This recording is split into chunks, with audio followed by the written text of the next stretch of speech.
Halo, saya Elvinus Sulistina, dokter muda Fakultas Kedokteran Universitas Airlangga. Berikut ini adalah video pemeriksaan penglihatan warna.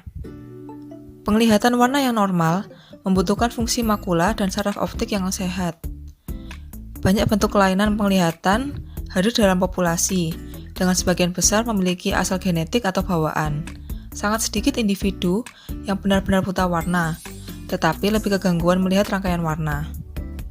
Permukaan retina manusia mengandung sekitar 6 juta sel kerucut dan 100 juta sel batang. Sel kerucut mengirimkan informasi warna, sedangkan sel batang fokus pada sensitivitas yang lebih besar terhadap kondisi cahaya rendah.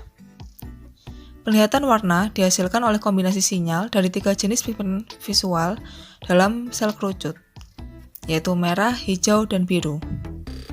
Kelainan bawaan yang paling umum adalah defisiensi warna merah hijau, karena kelainan X-link dari fotoreseptor retina merah atau hijau.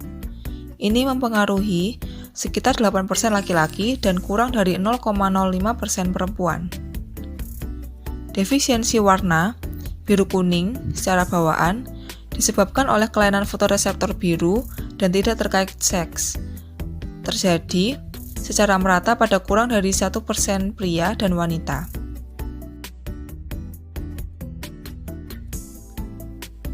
Defisiensi warna merah hijau sering merupakan indikasi awal penyakit daripada ketajaman visual. Gangguan penglihatan warna juga terjadi pada saraf optik dan kondisi makula, misalnya neurotis optik akibat glaukoma dan penyakit makula, cenderung menyebabkan defisiensi warna biru kuning. Uji defisiensi warna. Teknik pengujian yang paling umum menggunakan titik-titik warna primer yang dicetak pada mosaik berlatar belakang titik-titik yang sama dalam berbagai warna sekunder yang membingungkan. Titik-titik primer disusun dalam pola sederhana, seperti angka, jejak, atau bentuk geometris, yang akan ditafsirkan secara keliru oleh pasien dengan kekurangan warna atau defisiensi warna. Namun, juga terdapat uji dengan mengurutkan warna. Tes Ishihara. Tes Ishihara khususnya untuk defisiensi merah hijau yang menggunakan pelat pseudoisokromik. Menggunakan buku yang berisi pelat gambar warna yang disusun dari titik-titik bulatan kecil dengan berbagai ukuran dan berwarna-warni yang membentuk angka. Tes ini terdiri dari 38 pelat, tetapi juga bisa dilakukan hanya dengan 24 pelat utama, karena dengan 24 ini sudah mampu menentukan kesimpulan buta warna total, parsial, atau normal. Jika kita menggunakan 38 pelat, maka pelat harus diurutkan. Jika hanya dengan 24 pelat, maka pelat dapat diurutkan maupun acak. Syarat tes Ishihara. Pertama, pemeriksa harus memiliki penglihatan normal. Kedua, pasien tidak boleh menggunakan soft lens berwarna. Ketiga, cahaya ruangan pemeriksaan harus cukup. Keempat, lama pengamatan untuk membaca angka masing-masing gambar sekitar 3 hingga 10 detik. Kelima, pembacaan secara binokular dengan jarak 75 cm dari mata pasien. Tes ini tidak sulit karena hanya menunjukkan gambar-gambar kepada pasien, kemudian pasien diminta untuk menyebutkan angka.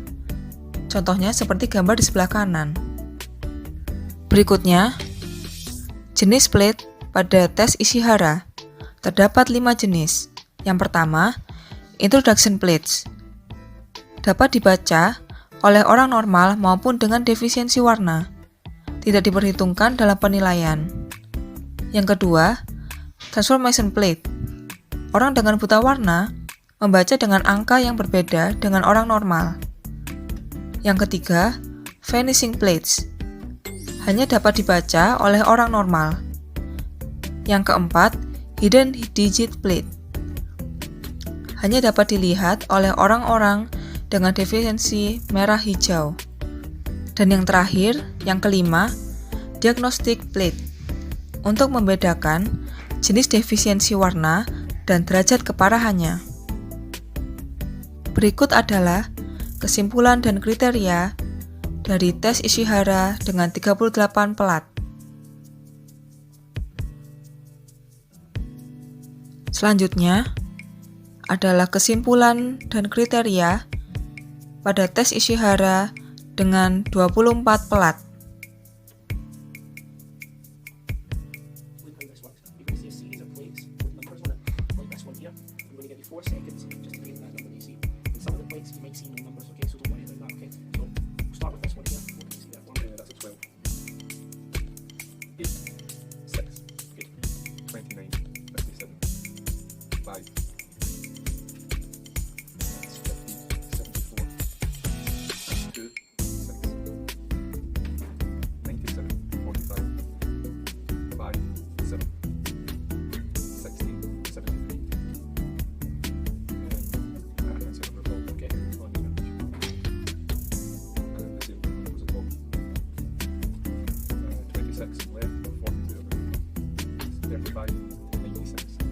Setelah tes selesai, pemeriksa mengevaluasi hasil pada lembar penilaian untuk ditarik kesimpulan.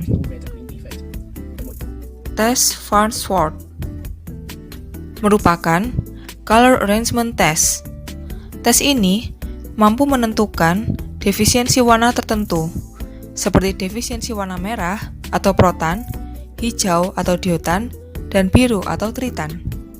Menggunakan koin-koin berwarna dengan hue yang berbeda, namun saturasi dan derajat terang yang sama. Di balik koin-koin tersebut terdapat nomor. Tes ini terdapat dua versi, yaitu D15 dan FM100. Langkah pertama, pasien diminta untuk menghafal urutan warna pada koin-koin yang sudah disiapkan. Kedua, kemudian pemeriksa mengacak urutan koin tersebut. Setelah itu, pasien diminta untuk mengurutkan kembali. Ketiga, pemeriksa mengevaluasi susunan urutan yang dibuat pasien. Keempat, pasien dengan buta warna akan mengatur koin dengan urutan yang berbeda dari urutan yang awal. Tes Farnsworth D15. Penilaian dilakukan dengan membaca nomor koin yang berwarna melalui kotak ABS dan menuliskan urutan yang disusun oleh pasien. Caranya, buat titik pada urutan nomor koin pertama yang disusun oleh pasien. Kemudian, tarik garis ke urutan nomor koin setelahnya. Begitu seterusnya. Jika garis berada pada sepanjang bagian luar lingkaran, maka pasien dianggap normal. Jika garis urut melintasi pusat berulang kali, maka pasien memiliki defisiensi warna menengah atau kuat. Jenis defisiensi ditentukan oleh kompa garis silang yang sejajar dengan sumbu protan, diotan, atau tritan.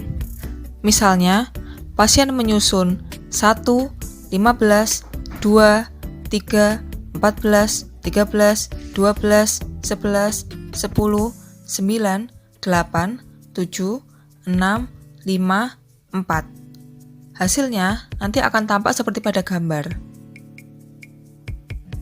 Pada pasien protanopia, cenderung mengurutkan dengan 15, 1, 14, 2, 13, 12, 3, 4, 11, 10, 5, 9, 6, 8, dan 7. Sedangkan pasien dengan deuteranopia cenderung mengurutkan dengan 1, 15, 2, 3, 14, 13, 4, 12, 5, 11, 6, 7, 10, 9, dan 8. The progression which you see here. The test device we put into two groups. The first of whom with normal colour vision or slight deficiency passed the test. The second group, who consists of those who with moderate to severe colour deficiencies, who failed the test. Mrs. Thomas, our patient today, needs here to have a colour vision test. So we're going to do the Farnsworth D15 test. So as you can see here, all the colours have been mixed up. What I'm going to ask Thomas to do is pick the colour. Farnsworth D15 merupakan modifikasi dari FM100. Berikut adalah koin dengan hue warna. Pasien bisa diminta menghafalkan, kemudian pemeriksa mengacak koin tersebut. pasien menyusun koin sesuai dengan urutan warna yang paling mendekati koin sebelumnya dalam waktu sekitar 2 menit.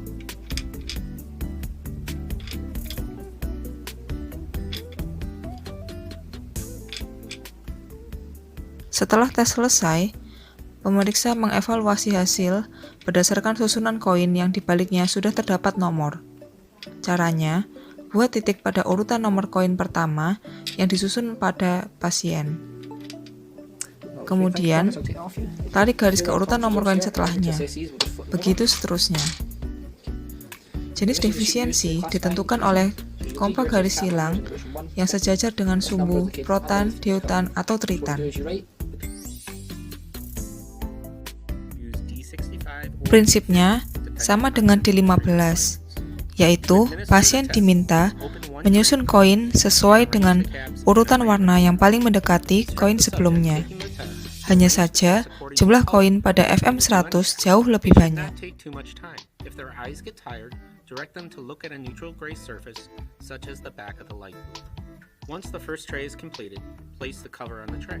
Pemeriksaan ini dilakukan pada pencahayaan D50 atau D65 atau menyesuaikan.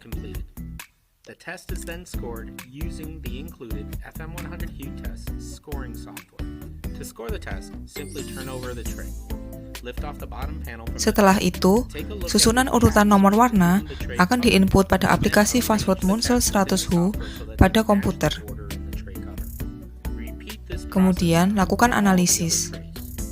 The final score will be displayed within the software, along with a chart indicating what colors the subjects had problems discerning. Bagian yang di lingkar merah merupakan defisiensi warna yang dialami oleh pasien.